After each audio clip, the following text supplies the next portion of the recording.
কে আপনি? আমি আপনাদের নতুন রুমমেট। মানে আর কেউ ছিল না? আয়াতিয়া, দেখছো আমাদের সাথে নতুন রুমমেট এটা কাকে দিয়েছে? আমি ওনাকে বারবার বলেছিলাম একজন ভালো রুমমেট দিতে। আচ্ছা, ভালো না খারাপ সেটা কিভাবে বুঝলি? মানে তুই এখনো বুঝতেছিস না? হোস্টেল সুপারভাইজার রুমে যাব, গিয়ে কমপ্লেইন করব। আমি যেতে পারবো না।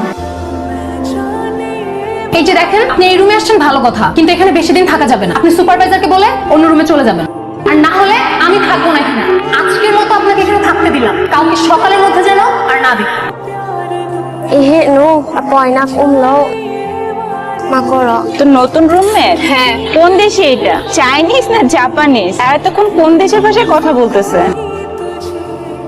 তোমাকে না বলেছিলাম সুপারভাইজার সাথে কথা বলতে বলেছিলা? জি আপু। তাহলে যাওনি কেন এখন রুম থেকে? আপু কোথাও কোনো সিট খালি নাই, সুপার বলছে এই রুমেই থাকতে। আর আমি যে তোমাকে রুম থেকে যেতে বললাম সেটা? অন্য কোনো রুমে সিট খালি থাকলে আমি নিজেই চলে যেতাম। অন্য কোনো রুমে সিট আছে কি নাই সেটা আমার দেখার বিষয় না। তোমার সাথে আমি রুম শেয়ার করতে পারবো না। বাইরে চেয়ার আছে, ওই জায়গায় গিয়ে বসে থাকো।